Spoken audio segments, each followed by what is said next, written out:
In this video, we're gonna take a look at a scenario where the world starts over from scratch. I'm testing out a different intro. You guys can write down in the comments if you like it or not. If you don't like it, I'll just stick with what I usually say.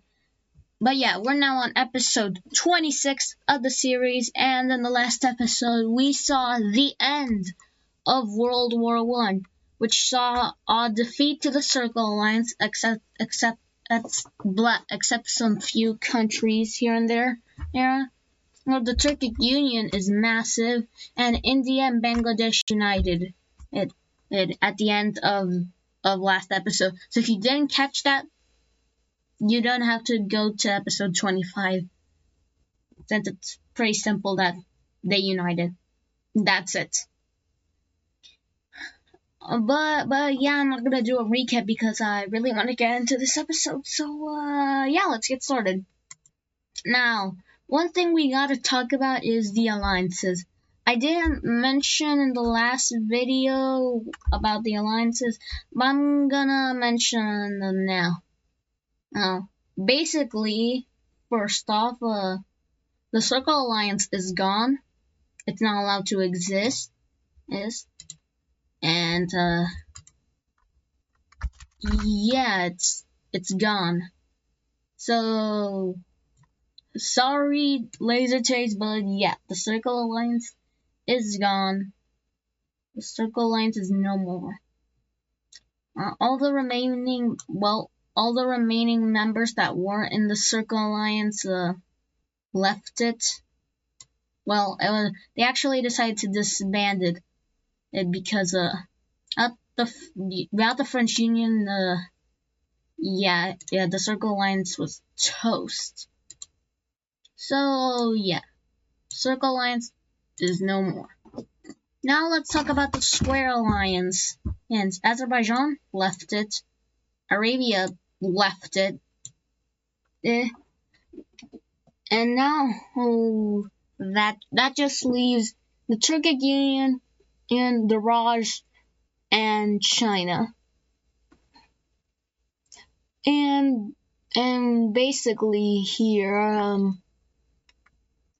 for now, it's gonna be disbanded.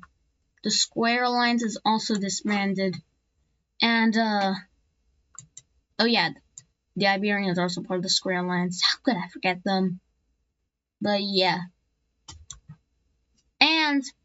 And I imagine you're seeing the pattern here, but yeah, the Diamond Alliance, that's gone as well.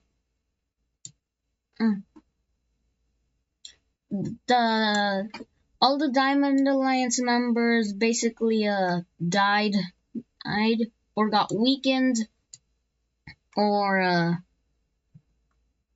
just didn't want to keep being in this Diamond Alliance. And now we went from 4 alliances to now 1, that being the anti-African colonization alliance by Tripolitania. That's the only one left. But we may or may not see a brand new alliance form, or maybe some countries might join this alliance. Who knows? But first we gotta get into some action in this episode. First over, let's move to Africa. The Star Alliance and these guys, this group of countries at the south of Africa, well, all of these guys did not get involved in World War One, aka the War of Liberation, which basically means they are completely fine. Since they were not in the World War, or they didn't do anything, and that worked out in the long run because now they still have the resources to expand a bit. But the only countries not to expand are these guys because they are extremely weak. These guys are going to expand a little bit. Kenya is going to expand a bit, but but not as much as they would like to because World War One devastated their economy. So they are just gonna take what they can. So yeah, let's see how some more African territories are gonna be divided up. Not all of it. We're not to that point yet that countries can do that. So yeah, let's see what countries will be taking. This Mauritanian country is going to expand along this coast because they don't see value to this desert. Mauritania is one of the stronger members of the Star Alliance, which is why they are able to do this.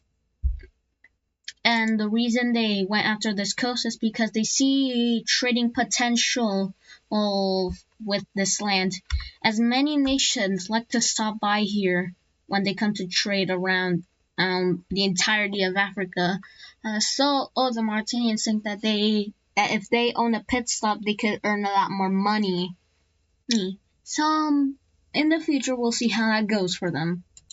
Tripolitania is going to take these lands, and now Tripolitania looks horrible. I might change this border a bit. Actually, yeah, I'm gonna do that. Let's say that the orange team and Tripolitania decided to do a little bit of thing. Tripolitania decides to buy this one large province from the orange team, which helps their economy out a lot. So now they themselves can extend just a little bit into here, but not that much. Libya just wanted to help someone out in exchange for something.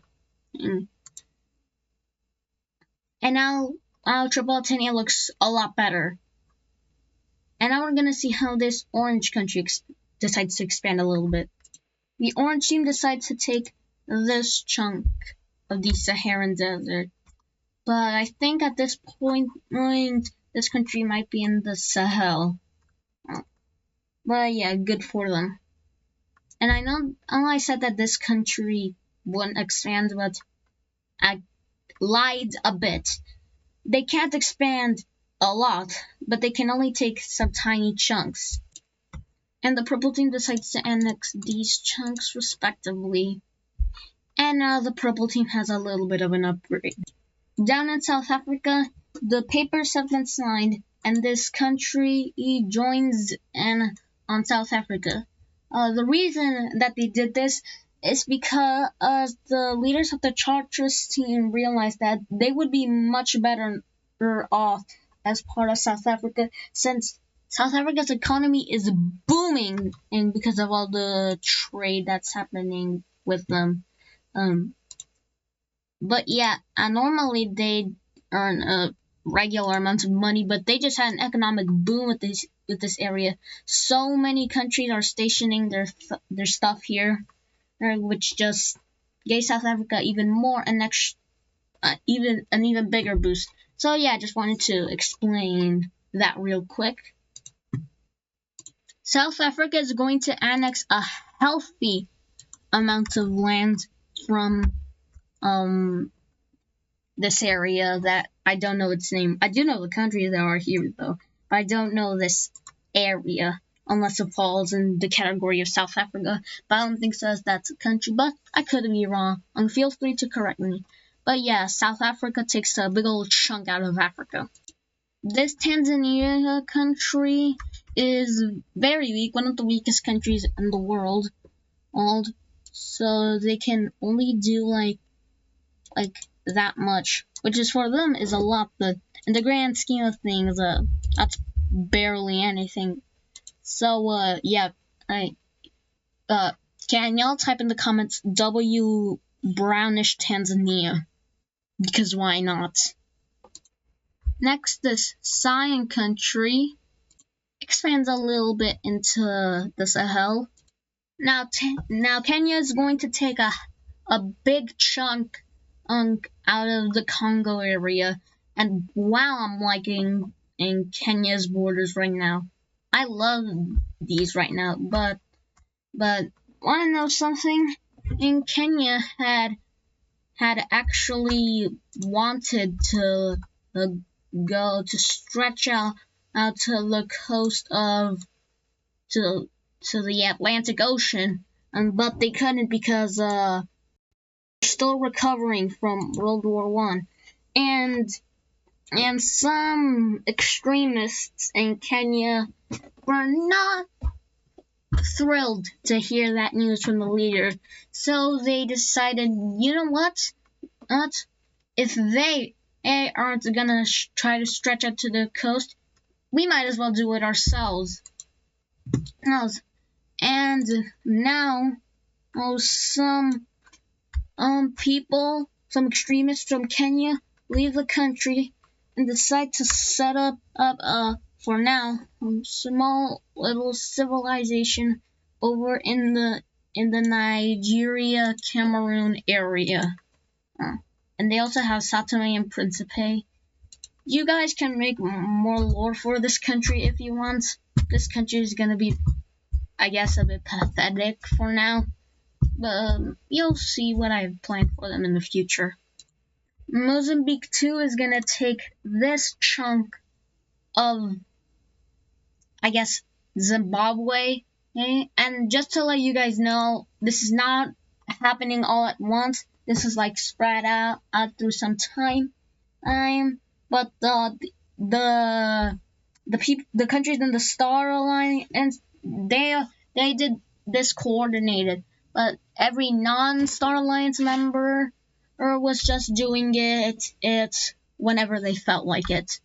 So yeah, this is not happening all at once. This former Arabian country is going to take this little piece of land. Not too much, but what can you expect from a post-World War state? And lastly, Mozambique number 1, aka the better Mozambique, is going to double in size basically. That's a hefty load of land. And now Tanzania has a small little exclave over here beyond Lake Malawi. Good for them. Then, and Kenya is going to try to colonize Madagascar. And so far this is going so good, but like I said, the situation in Kenya is pretty rough right now. They are practically broke right now. They're having a bit of a separatist movement over in the mainland. So when they fully colonize Madagascar, it immediately breaks away without Kenya being able to do anything. So the king of Kenya is a bit sad right now. Let's see how Madagascar will divide itself. Maybe it'll be divided into one. That's good. Okay. That's good. Okay. That's good. That's good. That's enough slices. Okay, let's see what China's gonna do now that they won World War One. Surely they would stop invading everyone. Surely they'll be peaceful from now on. They got revenge on China. What else could they possibly? And I lost my hope in China. China starts to invade this blue country. They swiftly capture the capital, and yeah, this country was doomed from the start. Let's see how China is going to divide them up. And for the first time ever, they're not going to fully annex them. Wow, this is a moment in history. China is going to annex these lands of this blue country, and they don't want all of this, so they thought, let's just split these guys up between their neighbors. So this blue country is going to get that, and this purple country will annex the remainders of the blue country, but I'm giving the purple country the color of the now that blue country, because the color doesn't mesh well with the Raj's color. So all of this blue is now them. No, the original blue country that was here did not annex the purple country. It's the other way around. I'm just giving the purple country the color of the blue country since it looks nicer or like that. And yeah, you guys should thank me for fixing this border gore, because now this looks so much nicer, right? Right, guys? I'm not going crazy, right?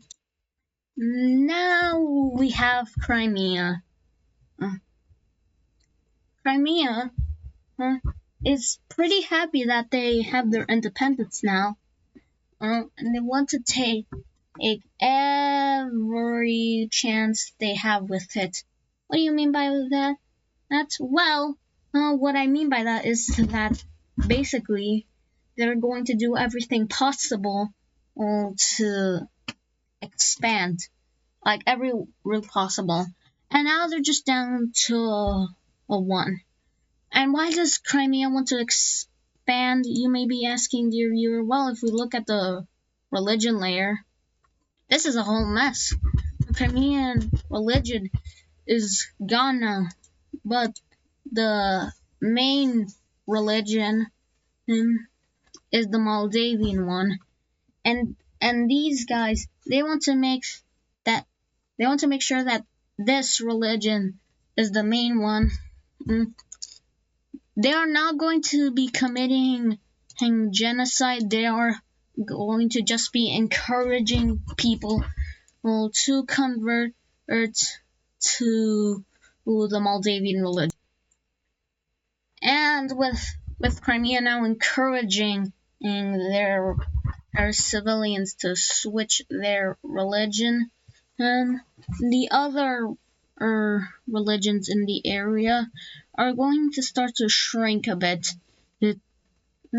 This is not Crimea genociding civilians. That's not what they stand for at all. Well, they are just like giving people like new life in a sense. Well, that's how they believe it. And so far, they're doing a pretty good job. This is all happening over time. It's not like all this is happening at once, because that would be way too unrealistic. But yeah, these religions are now fully kicked out of Crimea.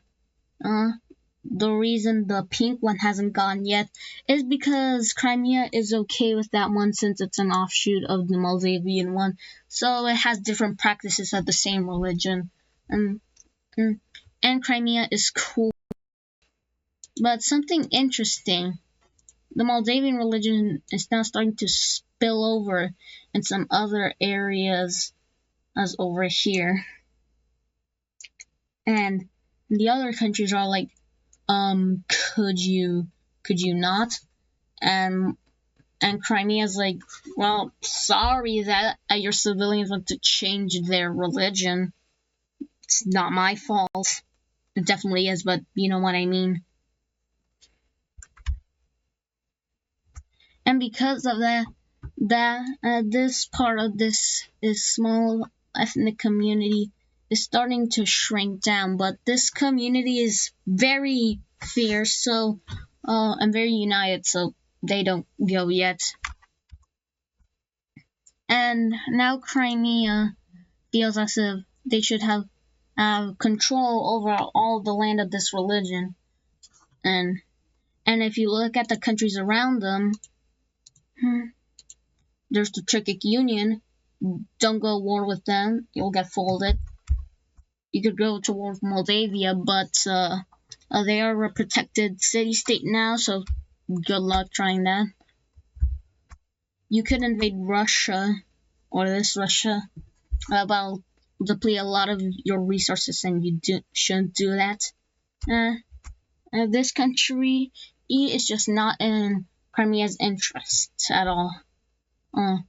this orange country, it would be very hard to invade through with the swamp border. And then there's you.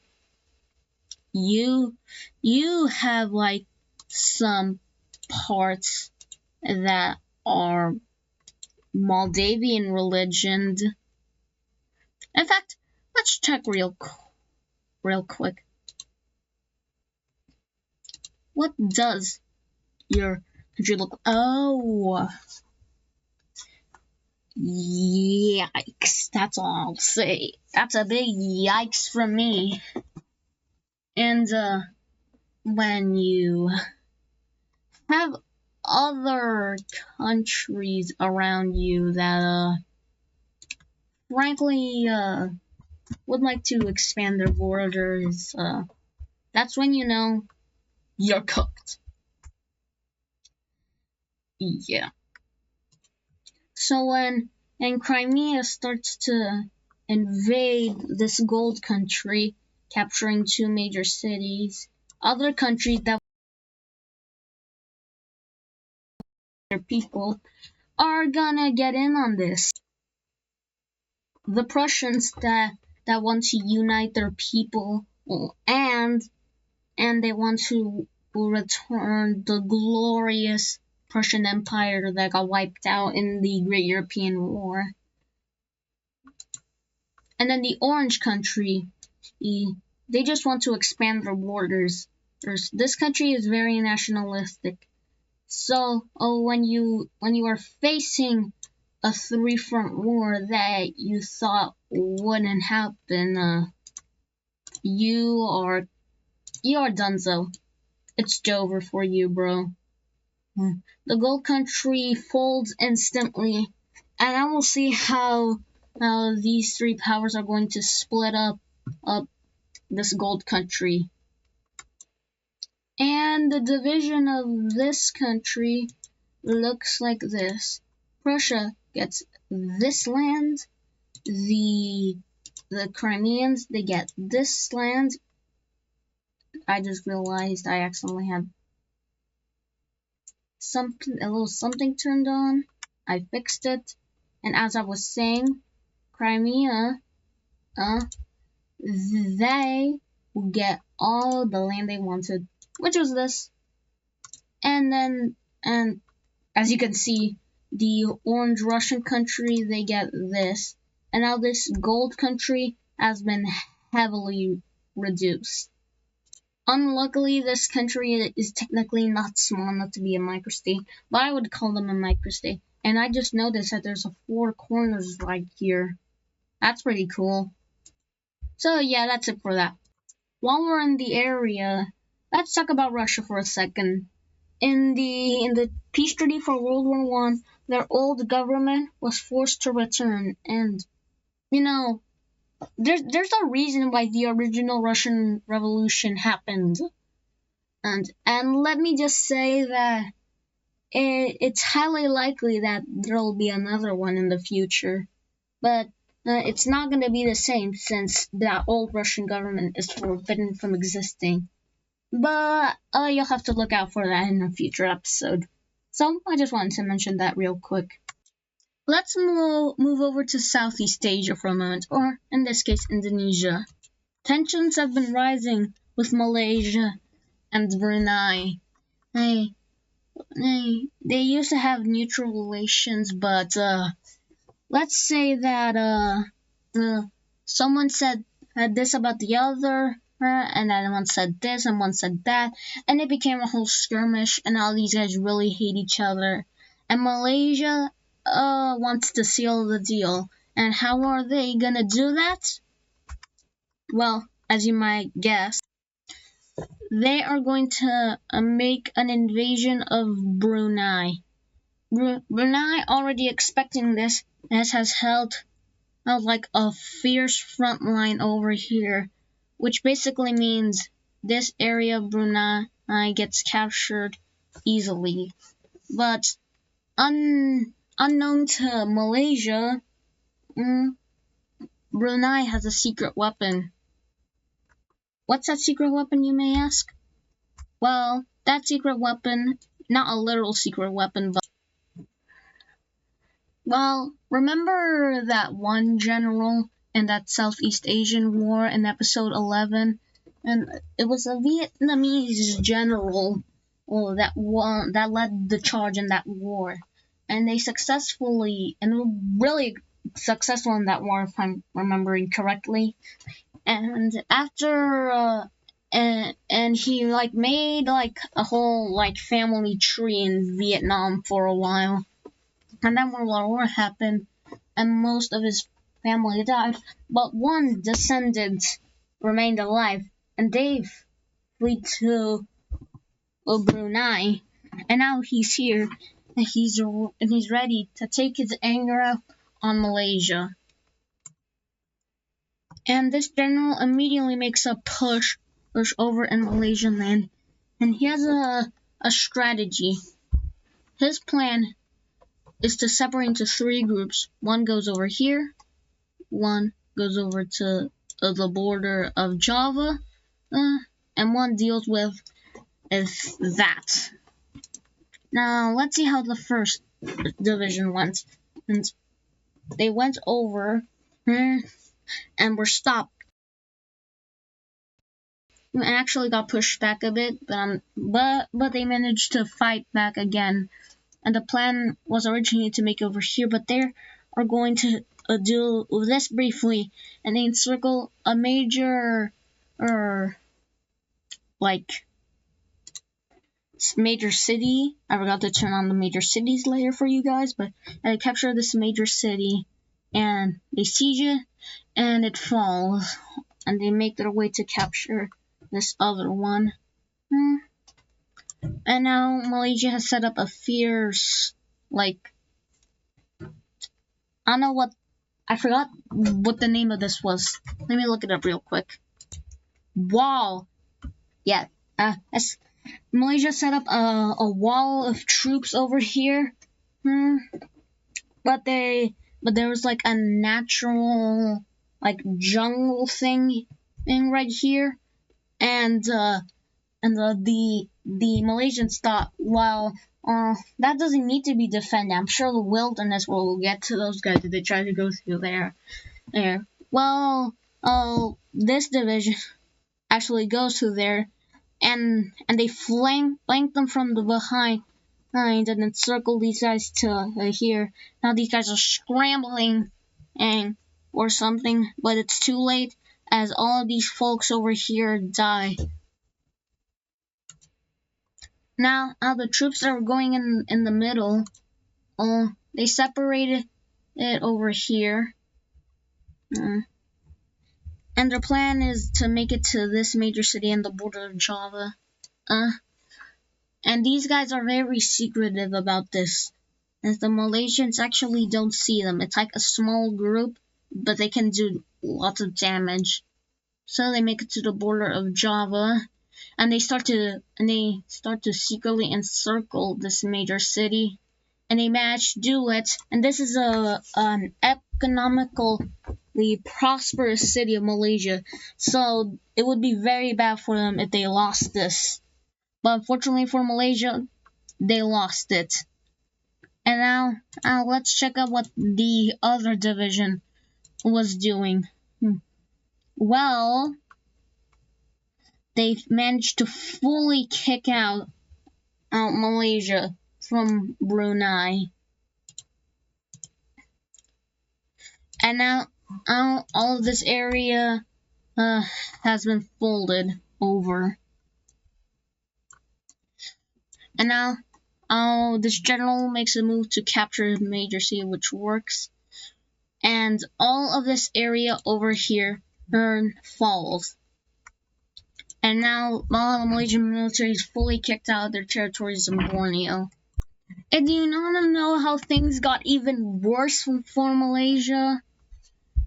Well, oh yeah, Malaysia's cooked. The Indian Union declares war on Malaysia in hopes of taking as much land from them as possible while they're distracted with Brunei. And Malaysia is like, what the frick? I thought we were homies. And they're like, yeah, but we're on the side of Brunei for this one. You were the aggressor, and we did not like that. And now the Indian Union Navy is starting to make some naval landings over on the coast right here, uh, and they meet up, and they move up, capture this major city, connect up with the forces over here, and now Malaysia surrenders to both parties. Now let's take a look at this peace treaty. And with this peace treaty, we see Brunei almost fully kicks out Malaysia out of Borneo. They fully annex Sulawesi. The Indian Union takes almost all of the land that Malaysia has in the Malay Peninsula.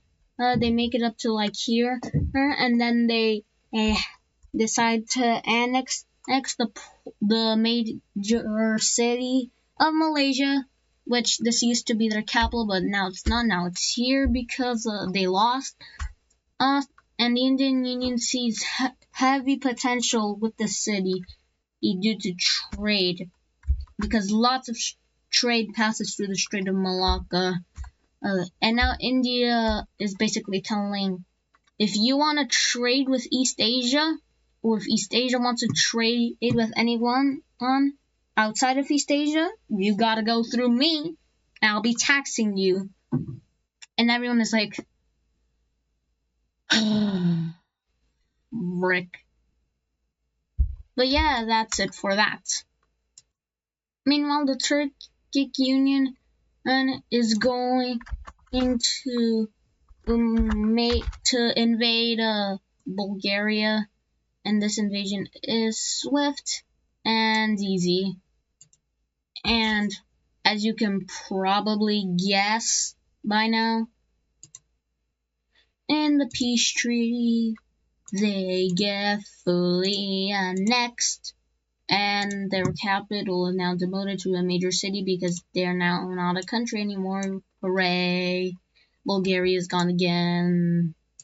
And that'll be it for today's episode of What If Civilization Started Over. Please leave a like and subscribe. Smash the notification bell. Smash the like button. And smash everything. And I'll see you on the flip side. Goodbye.